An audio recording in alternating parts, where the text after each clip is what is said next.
Habíamos iniciado con el Evangelio de Juan en el capítulo 13 y voy a leer solo 3 versículos que vimos la vez pasada.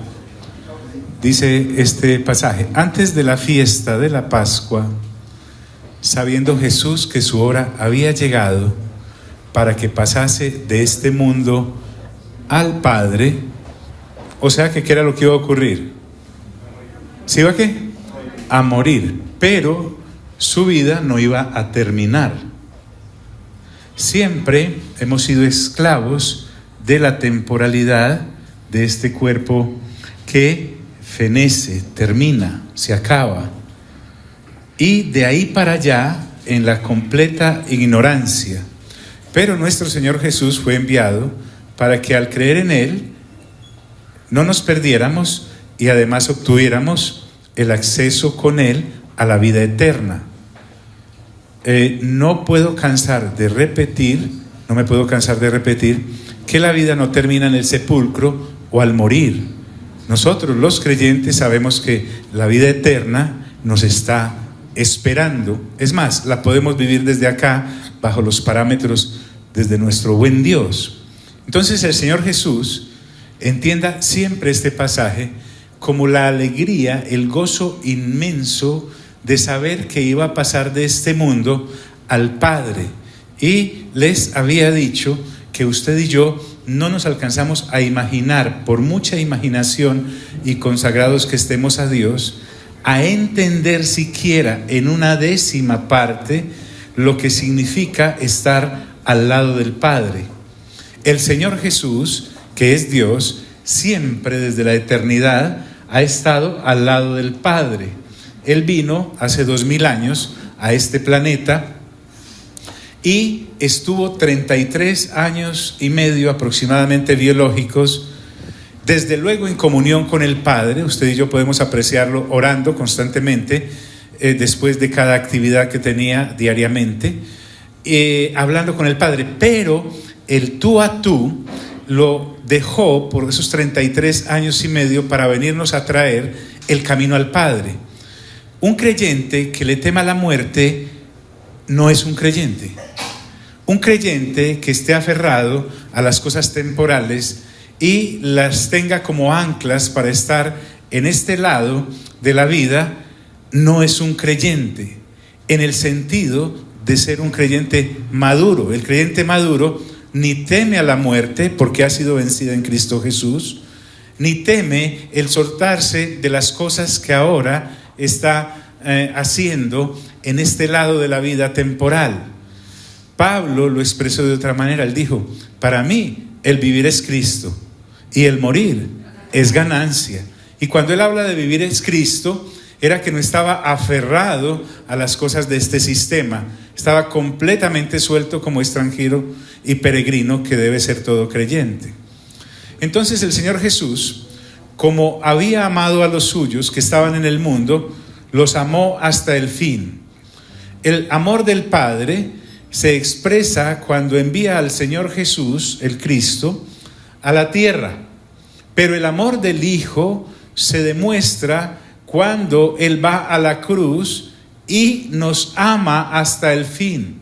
Algunas personas nos aman, indudablemente, pero de ahí a morir por nosotros es posible. Sin embargo, el Señor Jesús nos ama con un amor ágape que supera cualquier clase de amor que usted y yo conozcamos. Hasta el fin es a plenitud, en la absolutez completa, inclusive pasando por la muerte, hasta el último límite del amor. Pero este amarlos hasta el fin lo va a expresar a través de enseñanzas que Él necesita dejar, porque Él muere, efectivamente resucita y asciende a la diestra del Padre y estará allí hasta que se cumpla la plenitud de los tiempos temporales y regresará precisamente para que nosotros, los que hayamos creído, si estamos muertos resucitemos y si estamos vivos seamos transformados para unirnos eternamente con Él. Pero estando allí hace 2000 años, diga conmigo, hace 2000 años, dice que cuando cenaban, esto es en medio de una cena, una comida, como el diablo ya había puesto en el corazón de Judas Iscariote, hijo de Simón, que le entregase, el escenario pues es una cena. Hasta ahora la lucha del Señor Jesús había sido con los impertinentes escribas y fariseos y saduceos que le vituperaban, que lo perseguían, que lo desconocían. Había sido contra seres humanos. Sin embargo, aquí aparece el que ha estado tras bambalinas. Recuerden que recién iniciado en su ministerio, Lucas 3:23, a la edad de 30 años, el Espíritu Santo toma al Señor Jesús y lo lleva al desierto para que fuese tentado por el diablo. Allí en el desierto, el diablo le da tentación en 4 áreas específicas y el Señor Jesús vence esa tentación con la palabra que está escrita. Todo lo que está escrito ha sido colocado para nuestro ejemplo.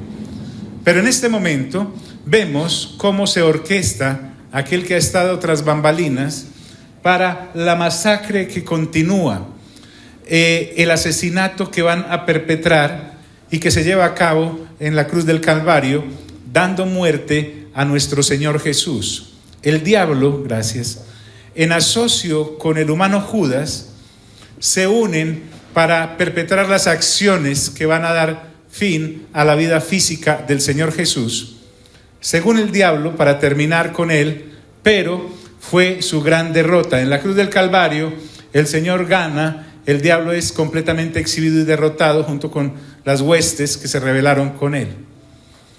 No alcanzaría el tono de la voz para gritar lo maravilloso que es esto.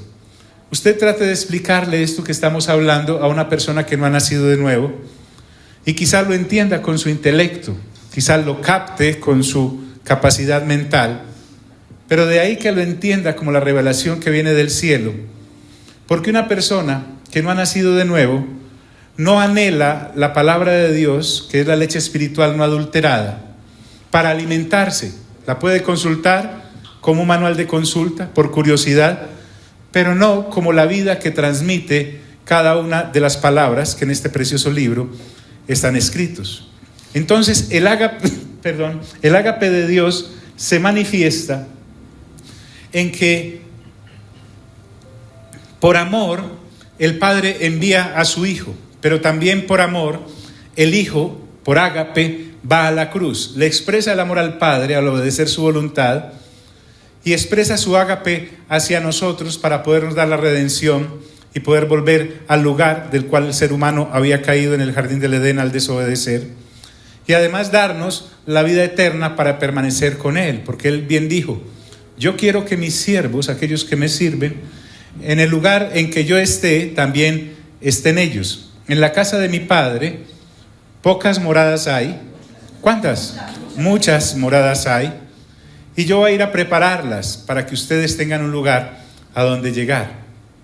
Y cuando cenaban, como el diablo ya había puesto en el corazón de Judas Iscariote, hijo de Simón, que le entregase, dice la Escritura: sabiendo Jesús que el Padre le había dado todas las cosas en sus manos, nada está por fuera de la voluntad de nuestro buen Señor. Esa es otra característica del creyente que no es creyente: el temor y la desconfianza. El ¿qué me irá a pasar? ¿Con qué me iré a alimentar? ¿Cómo me voy a vestir? ¿Qué voy a tomar? ¿Qué voy a beber? ¿Con qué voy a sostener a mis hijos, a mi esposo, a mi esposa, a mi familia? La manutención esa de la cual vive esclava la persona que no es creyente, que es pagana, como dicen las Escrituras. Hay muchos creyentes todavía esclavizados después de por lo menos 5 años que llevamos abriendo la palabra juntos, viendo la revelación iluminada del Evangelio del Reino de Dios y su justicia. Y no es justo delante de Dios que una persona que realmente esté enfrascada en esto de la intimidad con el Padre, con el Hijo y con el Espíritu Santo, ande preocupado o preocupada del día a día. Es un crimen, es un asesinato a la fe. Realmente no podemos vivir así. Es imposible, porque seremos personas tibias. Y las personas tibias, dice el Señor Jesús, las vomita de su boca. Es mejor que seas bien frío, bien metido en el mundo, hasta perderte, y no que seas tibio, o que seas una persona bien caliente en las cosas del reino. ¿Y por qué? Porque Dios, así como nos entregó todo, nos exige que le creamos en todo. Entonces la Escritura es el manual de vida que nuestro buen Dios nos ha dejado en su ágape, para que cuando la leamos no sea por curiosidad, no sea para negarla o para no creerla, sino para afirmar con nuestro estilo de vida, acorde con ella, que así es. Si Dios dice que me va a alimentar, ¿quién soy yo para dudar?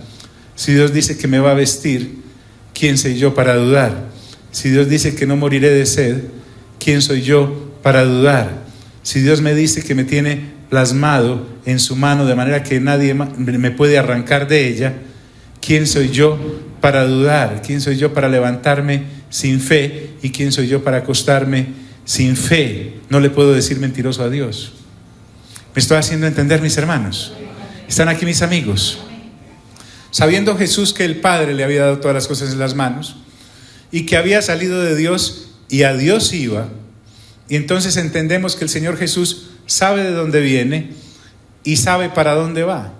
De la misma manera, usted y yo que hemos nacido de nuevo, sabemos de dónde venimos y sabemos para dónde vamos, y estamos en medio de una generación que ni sabe de dónde viene, ni sabe para dónde va, completamente errados frente a la eternidad. La gente no habla de esto, no lo cree, pero ¿sabes por qué? Porque no se lo anunciamos. Y no hay necesidad de hablar, basta convivir conforme dicen las Sagradas Escrituras para que la gente diga, aquí hay algo distinto que yo no conozco. Y había salido de Dios y a Dios iba. Se levantó de la cena, y aquí empiezo, y se quitó su manto y tomando una toalla se la ciñó. Vimos la semana pasada cómo los discípulos del Señor Jesús se la pasaban discutiendo quién iba a ocupar el lugar de preferencia en el reino. Dos hermanos inclusive vinieron con la mamá. El evangelista Juan, que no narra eso en su evangelio, lo entiendo perfectamente, qué pena. Pero Mateo, que no le guardó el agua sucia, nos cantó todo en el capítulo 20, versículo 20 al 28. Él, su hermano Jacobo y su mamá, la esposa de un señor, Zebedeo, vinieron a pedirle al Señor Jesús que en el reino permitiera que uno de sus hijos estuviera a la izquierda y el otro a la derecha. No le pidieron el puesto del centro porque les dio pena. Los demás discípulos se enojaron, no porque tuvieran mejores intenciones que estos dos hermanos, sino tal vez porque no se les ocurrió primero pedir ese puesto. Entonces, ante tal situación, el Señor Jesús afronta en forma extraordinaria e inédita hasta este momento, hace 2000 años, en la historia divina, en la historia de los ángeles, tanto los caídos como los que permanecieron firmes, y en la historia humana, y aún en la historia de los demonios y de los espíritus inmundos, jamás se había asistido a una situación como la que ahora vamos a asistir, y es en la que Dios viene a servirle a sus criaturas. De hecho, toda la vida del Señor Jesús es de servicio. El ágape, diga conmigo, el ágape y el servicio van de la mano. Una persona puede decir que agapa, pero si no sirve, es mentira su ágape. El ágape es medido por la calidad y cantidad del servicio que desarrollo y que despliego. Y estamos hablando del servicio de los nacidos de nuevo. No te estoy hablando de la persona que contratan para que sirva en una empresa. No te estoy hablando de la persona que le toca servir porque no tuvo de otra. Te estoy hablando de un reino conformado por personas nacidas de nuevo, en la cual el Espíritu Santo nos viene mostrando armas tremendas como el ágape, ya lo vimos, Y hoy vamos a ver esta otra arma tremenda que es el servicio. Ágape sin servicio es nulo. Y servicio sin ágape es completamente nulo. Pero el ágape se expresa sirviendo. Y el Señor Jesús quiere arreglar esta discusión que hay entre sus discípulos de quién es el mayor, hablándoles de cómo se es mayor en este reino. Y te había dicho que la persona que no sirve en el reino, en la vida congregacional, es la más insignificante de todas las personas en el reino. Muy pequeñito, queriendo ser grande, porque afuera, en el sistema del mundo caído, que no lleva a ninguna parte, el Señor Jesús nos contó que los gobernantes del sistema del mundo son déspotas que se levantan abusando de las personas que dicen liderar. Son déspotas que tiranizan. Entre más servidores tienen, más grandes se sienten, aunque no lo son. Tienen un séquito de personas que les sirven. Ese es el mundo. No estoy hablando del mundo, al mundo lo juzgará Dios. Hablemos del sistema del reino, del evangelio del reino, de cómo se logra ser el mayor en el reino, de cómo se logra ser primero en el reino. Y el Señor Jesús no puede irse a la presencia del Padre sin aclararle esta situación a los discípulos. Entonces, en medio de la cena, diga conmigo, la cena, era una comida del Señor Jesús. Si usted llegaba a invitar al Señor Jesús a cenar, tenía que preparar comida para mínimo 12, que comían y bastante.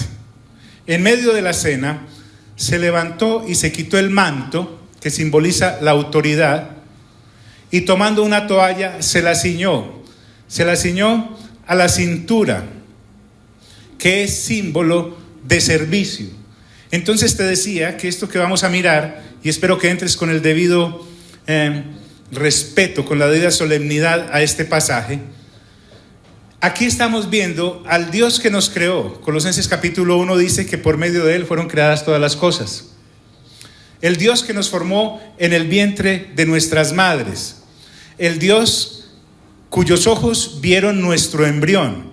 El Dios que nos dio las características que tenemos, físicas y de personalidad. Sabe el color de tu pelo, hasta los cabellos de tu cabeza están contados e inventariados. Sabe tu estatura, sabe el color de tu piel, sabe cómo piensas, sabe en qué época te iba a poner a nacer, sabe en qué país te iba a ubicar, sabe en qué familia ibas a estar. El que nos hizo, el Dios que nos creó, el Señor Jesús. Ahora, hecho hombre, toma una toalla y se la ciñe ante sus discípulos. Y quiero hacer nuevamente el énfasis. Esto que estamos viendo no se había visto a nivel divino en el cielo. Los ángeles deben ser los más asombrados ante esta situación. Ni siquiera a nivel humano podemos estar casi que comprendiendo esto. Nos es difícil. Por eso te digo que ponle solemnidad y entra a este pasaje, porque el Dios que nos creó nos va a enseñar cómo vivir en el reino efectivamente. Se levantó de la cena y se quitó su manto, y tomando una toalla se la ciñó. Luego, dice la Escritura, puso agua en un lebrillo, entiéndase ponchera, no se asuste, y comenzó a lavar los pies de sus discípulos. Ellos deben ser los más asombrados en este momento, porque para esta función se contrataba un esclavo. Ni siquiera se contrataba, se compraba un esclavo, y esa era su función. Cada vez que llegaban los invitados, el esclavo tenía que ir y lavarle los pies a la persona que entraba y secárselas y lavárselos bien. Entiéndase que no estamos ante calles muy bien pavimentadas. Si llovía, había pantano. Si los animales pasaban por la calle, lleno de heces estaba el asunto. Así que llegar a una cena y no lavarse los pies garantizaba un olor terrible mientras se comía, y no es bueno comer con malos olores. Ahora multiplique eso por docenas de personas y se da cuenta del hedor que podía haber en una habitación, sobre todo si era cerrada. Así que cuando ellos ven, sus discípulos, esta situación, lo ven tomar la toalla, lo ven quitarse el manto, lo ven tomar el lebrillo, se pudieron imaginar cantidad de cosas menos lo que iban a presenciar. Tal vez alguno dijo, nos va a mojar, nos va a tirar agua, nos va a atacar a poncherazos, alguna cosa mala hicimos. Pero dice que comenzó a lavarlos. Incluye restregar y sacar la mugre de aquellos pies, la mugre incrustada en aquellos pies. No eran precisamente de reina aquellos pies. Tal vez lavarnos los pies entre nosotros sea fácil, mínimo tú mismo te aseas. Pero allí estamos ante personas que iban en sandalias todo el día. Y en esta cena estaba incluido Judas, el cómplice del diablo. El hecho de que mi prójimo sea como sea, no me exime de servirlo. Y estamos hablando de servicio en todas partes. Estoy hablándole a los jóvenes en sus hogares. Estoy hablándole a los empleados en las empresas donde laboran. Estoy hablándole a los empleadores en los lugares que dirigen. Estoy hablándole al marido con respecto a su mujer. Estoy hablándole a la mujer con respecto a su marido. Estoy hablándote a ti, universitario, con respecto a los compañeros de tu universidad. Estoy hablándote a ti, joven, que estás aún en el primaria o secundaria, allá en ese lugar. Estoy hablándote de servir, porque mi Señor me está diciendo que si soy una persona del reino, debo servir a los demás. Entonces, no solamente coloca el agua y comienza a lavarle los pies, sino que se los enjuga con la toalla. Estamos hablando de un servicio completo. Este servicio completo indica que nosotros no podemos tomar el servir como si fuera un don de otros. Está bien, en Romanos capítulo 12 dice que uno de los dones funcionales es el servicio, pero resulta que el servicio atañe a todos los nacidos de nuevo. Diga conmigo, todos. Si usted todavía es una persona que se precia de que en el lugar donde está no sirve, sino que tienen personas que te sirven, estás completamente fuera de tono con tu naturaleza divina. Enjugarlos es secarlos, todo ese proceso de servicio. Enjugarlos es estar consciente de que el mundo considera a los que sirven como los menores. De hecho, a la dama o a la persona que nos ayuda en los oficios varios, la llamamos o lo llamamos despectivamente, el sirviente o la sirvienta. Las señoras evitan el contacto con la persona que hace los oficios varios, pues el Señor Jesús me está diciendo que se hizo a esa condición. No se comparó con la señora de la casa o con el señor de la casa o con los gobernantes del momento. Él se hace servidor conscientemente. Diga conmigo, conscientemente.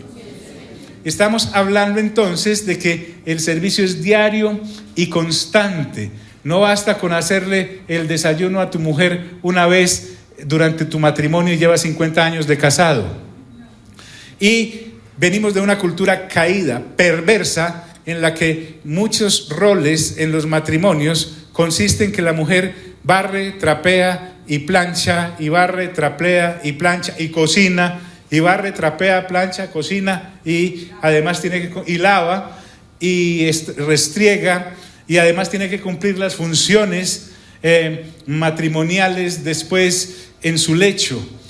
¡Qué horror! ¡Qué terror! ¡Qué ridículo! Además, estamos plagados de mujeres que se tragaron ese cuento. Eso pasa en el mundo, pero en el reino es completamente diferente. En el reino consiste en que los hijos se desviven por servir a sus padres y los padres a sus hijos. y a enjugarlos con la toalla con que estaba ceñido. Este trabajo era para esclavos o criados de condición. Es interesante, podríamos decir que en esta reunión, el único que estaba limpio de todo se dedicó a lavar a los sucios. Mira de lado, dígale, sucios. Ante esta situación, Pedro dice, Pedro el protestante. Entonces vino a Simón Pedro y Pedro le dijo: Señor, ¿tú me lavas los pies? Esta sorpresa y la pregunta que Simón expresa no es un contraste, entiéndase bien, entre el orgullo de Pedro y la humildad del Señor Jesús. El Señor Jesús aquí no se la está dando de muy humilde y no está mostrando a Pedro como un orgulloso. Más bien lo que el Señor Jesús está ilustrando acá, pero bien ilustrado, es entre el conocimiento que el servicio tiene, y Dios lo sabe, y el Señor Jesús lo sabe, dentro del reino, y la ignorancia de su discípulo Pedro en cuanto a lo trascendental del acto de servicio. Porque el acto de servicio en el sistema del mundo está completamente pervertido. Pero lo que en el mundo se considera valioso o apreciable es completamente despreciable en el reino. De la misma manera en como el Señor Jesús dijo, y si Él lo dijo es así, que no puedo servirlo a Él y servir el dinero, de la misma manera me está diciendo que no puedo estar en el reino como gobernante que se hace servir de los demás, sino que si debo estar en el reino, debo ser el que sirve. Diga conmigo, el que sirve. Pero ¿qué van a decir si yo hago eso? A mí qué me importa lo que el mundo diga. A mí qué me importa lo que un mundo caído y su sistema digan. A mí me importa lo que el Señor dice y las palabras de su reino y de su justicia. Eso es lo que me debe importar. Entonces no podemos calcar el sistema del mundo al sistema congregacional del Evangelio del Reino, al sistema familiar del Evangelio del Reino, al sistema matrimonial del Evangelio del Reino. Jamás.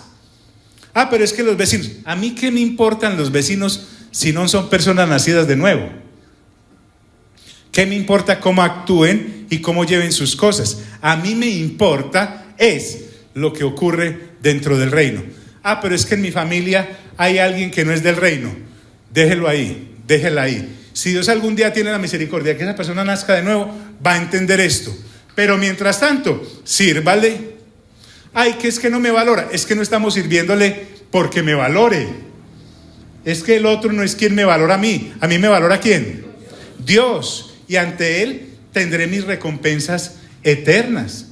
Allá en el Evangelio de Lucas dice, por ejemplo, cuando hagas una cena, atrévete a invitar al que no te puede devolver el favor, invitándote a otra cena.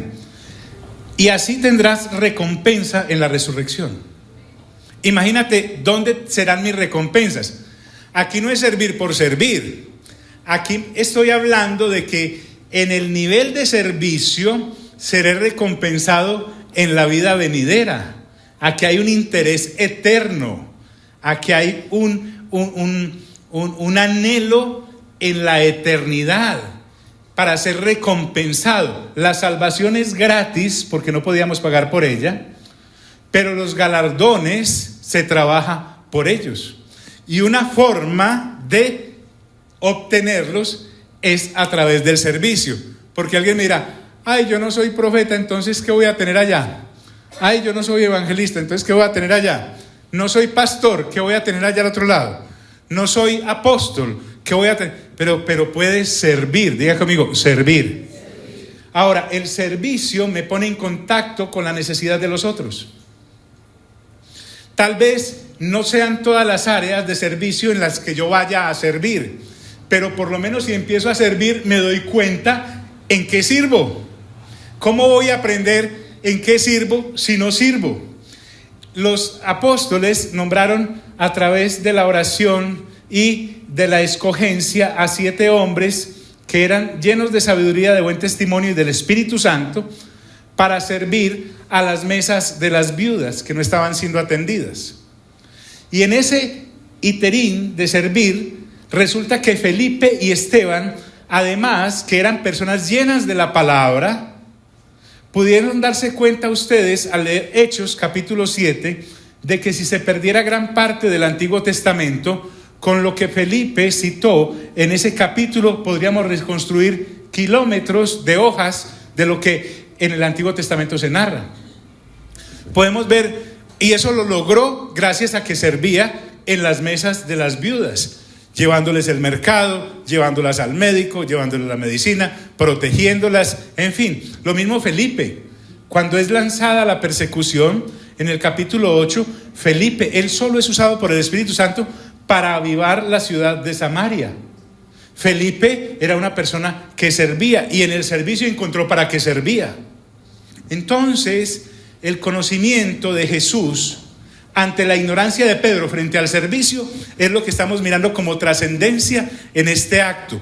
Tú y yo también estamos siendo confrontados en nuestra ignorancia bíblica con respecto a lo que a través de la palabra el Señor nos quiere llevar a valorar el acto de servir. Entonces vino a Simón Pedro y Pedro le dijo: Señor, ¿tú me lavas los pies? Y respondió Jesús y le dijo: lo que yo hago, tú no lo comprendes ahora. Diga conmigo, no lo comprendes. Lo comprendería mucho tiempo después. Así como en este caminar, hay cosas que uno entiende después. Hay cosas que uno viene a entender con el paso del tiempo, con el paso de los años. Pero hay que perseverar para poderlas entender. Le respondió Jesús y le digo: lo que yo hago, tú no lo comprendes ahora. Pero el Señor Jesús me garantiza que no me voy a quedar así, taponado en la ignorancia, mas lo entenderás después. Diga conmigo, hay cosas para después. Entonces Pedro le dijo: no me lavarás los pies jamás. ¿Por qué? Porque él considera el acto de servicio como un acto denigrante. Y el Señor, entonces, mejor dicho, nunca le diga a Jesús nunca. No le dé ideas al Señor, porque eso es lo que lo pone a hacer. ¿Sí me hago entender? No, que yo jamás haría eso. El Señor Jesús allá a la diestra del Padre dice: ¿qué dijo mi hijo? ¿Qué dijo mi hermanito menor? Mandémosle de eso, por camionaos. ¿Por qué? Porque si a alguien le tocó servir después, fue a nuestro amado amigo Pedro. De igual manera, si yo miro el servicio ahora como lejos, como eso no es para mí, como qué cosa, yo no me unto, te garantizo que si el Señor realmente tiene un plan hacia la eternidad contigo, te llevará a valorar esa perla escondida que tienes por allá debajo de todos los trebejos que llaman orgullo. Pedro le dijo: no me lavarás los pies jamás. Jesús le respondió: si no te lavare, no tendrás parte conmigo. Esta es una amenaza y seria. El que no sirve no tiene parte con el Señor. El que no entiende el servicio no tiene parte con el Señor. Pero es una amenaza protectora. Es una amenaza protectora que pretende incluir a Pedro, no excluirlo. Porque es que solo por Jesús entramos al entendimiento. Si tú y yo tenemos dudas de algo del reino, no se ponga por allá a buscar cosas complicadas en la teología que los hombres han usado para poner barreras al entendimiento de la gente sencilla y normal, como tiene que ser toda la del reino. Vaya al Evangelio y mire qué haría Jesús, qué hace Jesús, cómo se comportaba Jesús. Usted y yo no tenemos que estar detrás de nadie más. Entonces el Señor Jesús lo amenaza conscientemente para ponerlo en una situación en la que Pedro tenga que decir: Señor, tú tienes siempre la razón, ¿yo qué voy a pelear contigo? Jesús le respondió: si no te lavare, no tendrás parte conmigo. Entonces ahí sí le dice Pedro que a propósito aún no era llena del Espíritu Santo, que a propósito aún no tenía el entendimiento abierto, que a propósito estas cosas no las podía entender ahora, pero las entendería ¿qué? Después. Señor, no solo mis pies, sino también las manos y la cabeza. Lo que Pedro está diciendo es: por tener parte contigo, Señor, entonces haré lo que sea. Y el Señor Jesús aclara, porque una cosa es el servicio, otra cosa es el servilismo. Y Jesús le dijo: el que está lavado no necesita sino lavarse los pies, pues está todo limpio. Lo que el Señor Jesús está diciendo es: báñese en la casa, yo aquí le lavo los pies porque los trae sucios de la calle. Es obvio es obvio que Pedro salió limpio de la casa, pero se ensució los pies al caminar. Estamos hablando en lo natural. No quiero ponerme a espiritualizar este pasaje o a legalizar. Pero podríamos decir por lo menos que el Señor Jesús en su sangre nos limpió. Y el Espíritu Santo en nuestro caminar nos purifica, para hablar en sentido figurado pues. Entonces, esto es lo que Pedro y nosotros ahora llegaríamos a entender, que es que en lo físico, como el servicio de lavar unos pies, se pueden entender cosas espirituales. ¿Por qué? Porque esto es como el béisbol. Yo recibiré unas órdenes aquí en home, y cuando esté en primera me darán otra instrucción, y cuando esté en tercera me darán otra instrucción. Pero si yo no obedezco cosas sencillas como el servicio, me puedo quedar ahí siglos y el Señor no me va a hablar.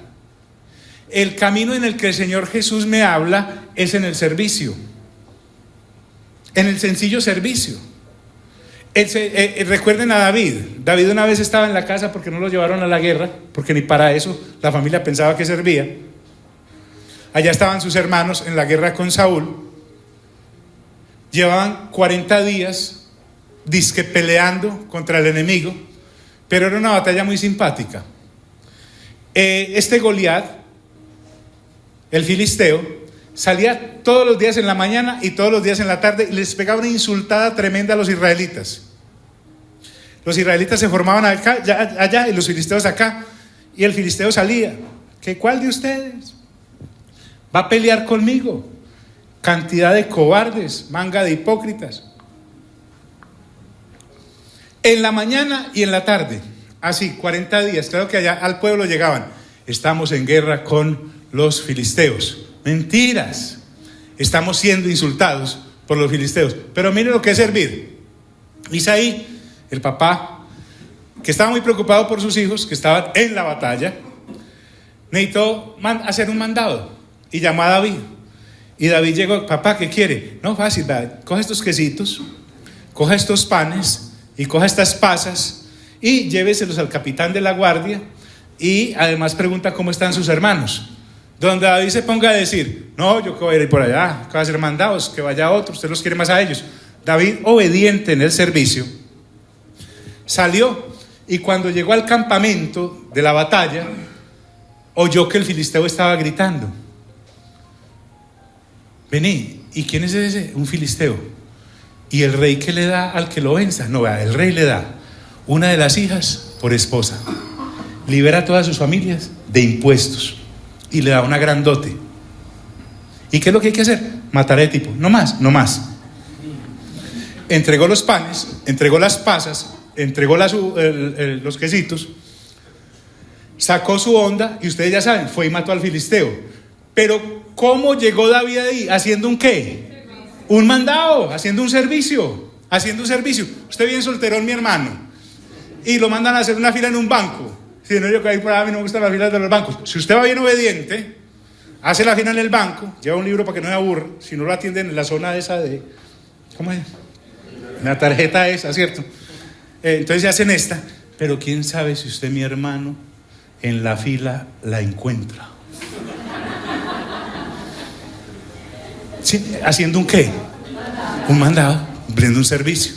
El que sirve, el que está lavado no necesita sino lavarse los pies, pues está todo limpio. Y entonces la cosa se pone seria. Y vosotros limpios estáis, aunque no todos. De un ejemplo material, el Señor pasa al espiritual. No todos serán limpios en este caminar. Hay gente sucia que jamás se va a limpiar. Extraño. Aunque el Señor murió por todos, no todos van a creer. Y vosotros estáis limpios, aunque no todos, dice el Señor Jesús, porque sabía quién le iba a entregar. Diga conmigo: el Señor lo sabe todo. Es que uno, si no es consciente de que el Señor lo sabe todo, pierde el año. En el capítulo 2, verso 25 dice que el Señor conoce el pensamiento de todos los seres humanos. Ahí en el Evangelio de Juan. Judas estaba limpio por fuera, pero estaba sucio por dentro, porque sabía quién le iba a entregar. Por eso dijo: no estáis limpios todos. Al Señor Jesús no lo toma nada por sorpresa, pero nos está enseñando para la eternidad. Y dice la Escritura: así que después de que les hubo lavado los pies, tomó su manto, volvió a la mesa y les dijo. Recuerde, es una cena muy larga, siguen comiendo.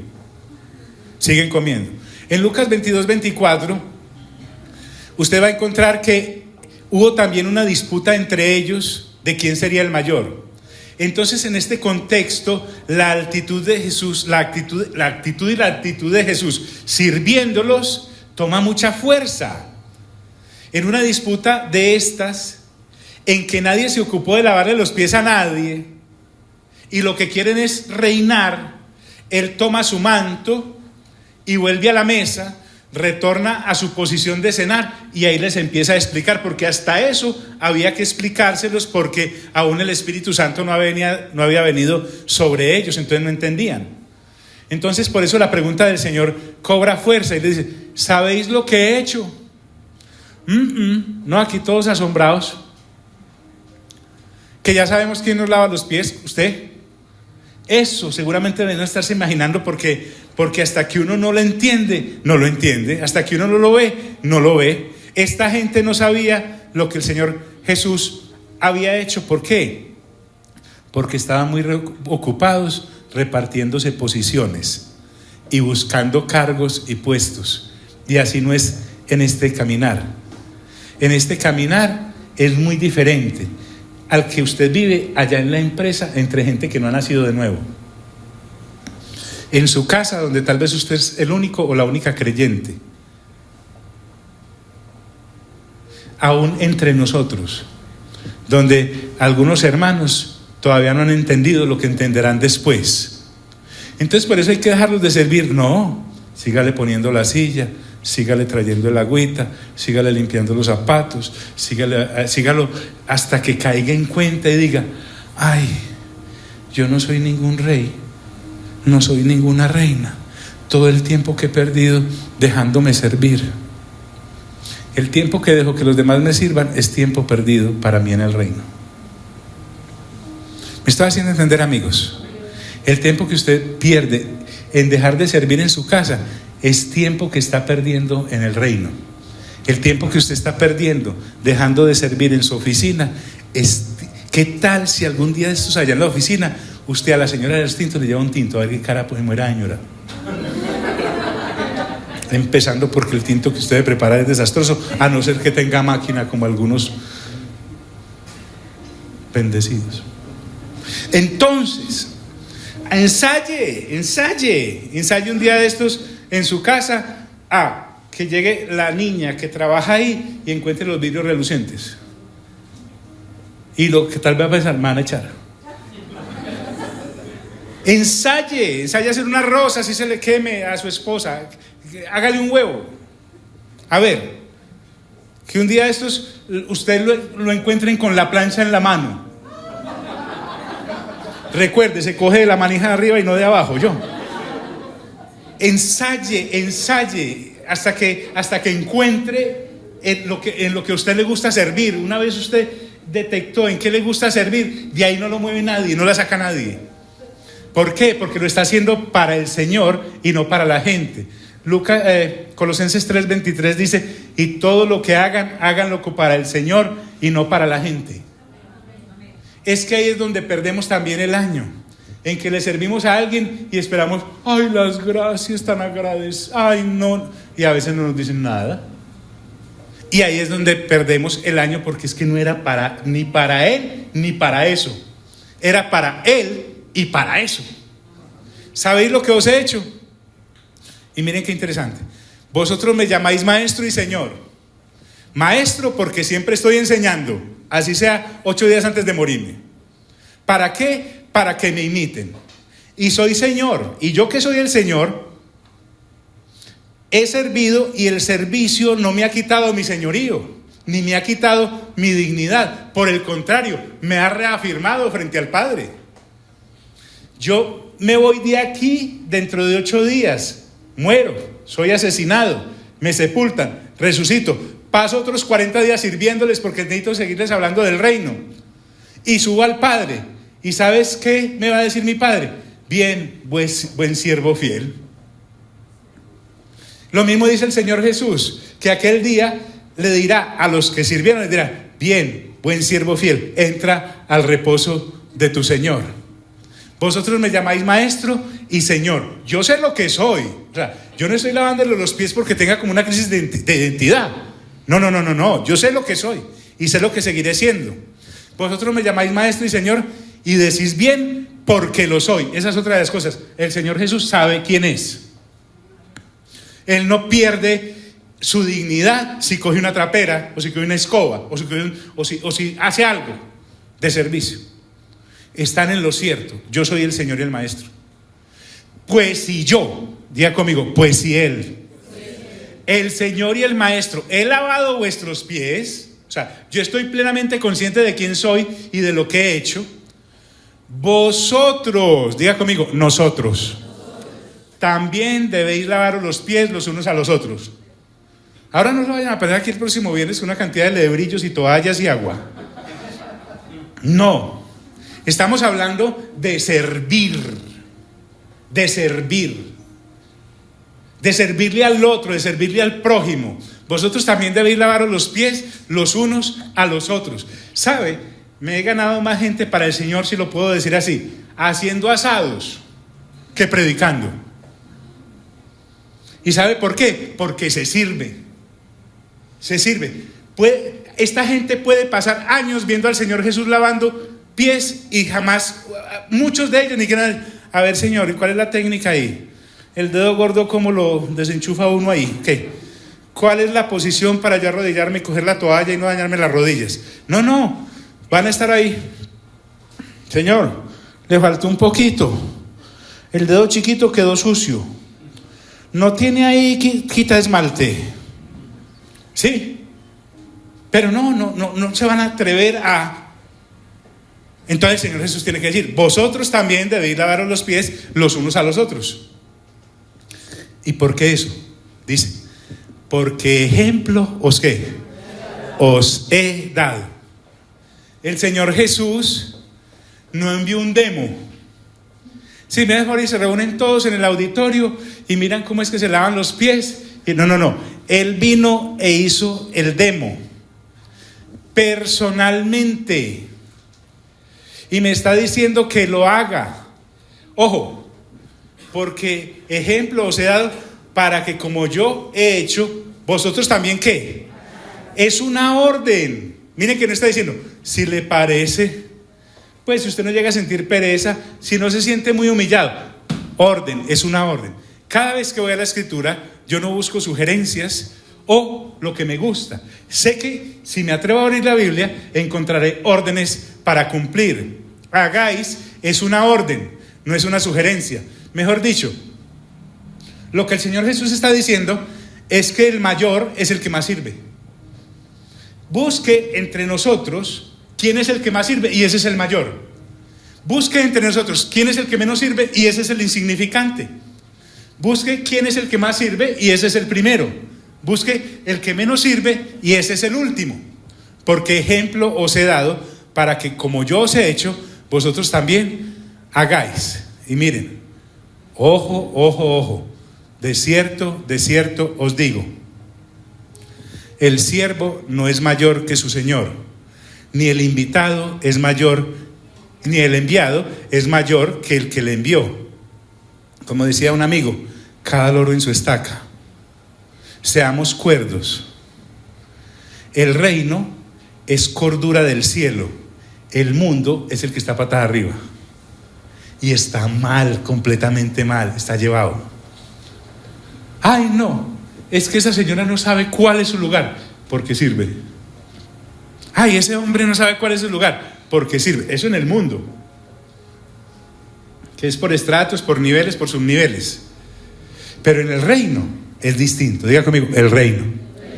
Por eso, mi amigo y mi amiga, si usted todavía piensa bajo el sistema del mundo, está lejísimos de entender lo que tal vez entenderá después, si Dios quiere. Y las bienaventuranzas no son las únicas que hay en Mateo capítulo 5, donde dice bienaventurado este, bienaventurado acá.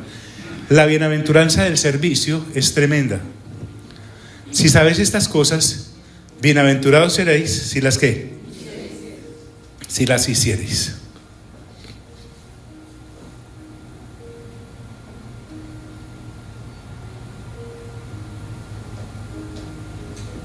Eso quiere decir que saber y no hacer es un error.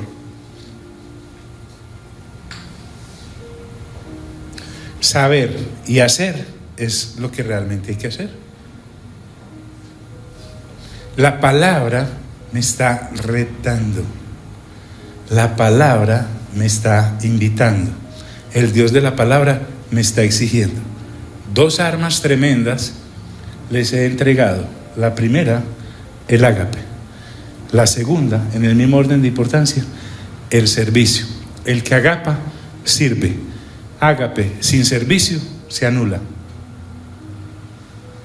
El que sirve, agapa. Ahora, ¿es posible servir sin agapar? Sí, pero estoy hablándote de hacer la combinación correcta. Ágape y servicio. El que más sirve es el mayor. El que más sirve es el primero. Entre nosotros, no en el mundo. En el mundo no le prestan atención a esta perla, porque el Señor Jesús dijo: no echéis las perlas a los cerdos. ¿Por qué? Porque un cerdo no distingue entre una algarroba y una perla. Un cerdo, una persona no nacida de nuevo, no distingue entre los tesoros que hay en el reino y las sandeces que se enseñan afuera. Así que yo no puedo seguirme comportando en el reino con los principios del mundo. Quedo como aquel tipo que se entró a la boda. ¿Recuerdan? Por ahí hay una boda en el Nuevo Testamento en el que un señor hace la gran cena esta, y cuando entró vio que había uno que no estaba vestido de boda, y fue y le dijo: ¿usted cómo me metió aquí? Y le ordenó a sus criados que lo sacaran y lo echaran. Entendámoslo así. Las bodas, en el contexto de que el Señor estaba hablando, era que a uno le mandaban no solo la invitación a la boda, le mandaban también el vestido apropiado para la boda. De manera que usted no podía ir allá con los mochos esos siempre, no, con la camiseta esa, con el escudo aquel, no, ni de gorra.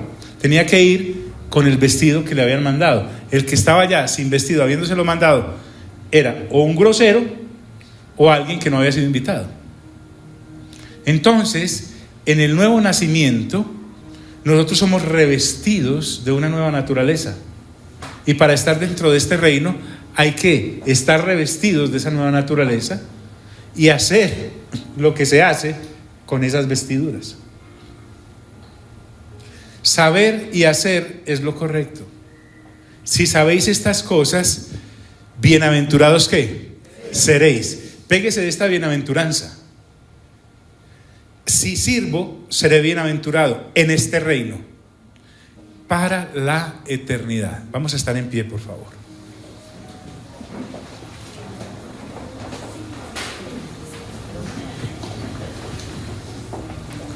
Di conmigo: Señor Jesús, dame una iluminación sobre esta revelación del servicio. Permíteme servir donde esté, de ahora en adelante, así muchos se desmayen cuando me vean haciéndolo. Y haz que en mí eso sea normal, diario y constante. Porque en este reino, el que sirve es el mayor y el que sirve es el primero.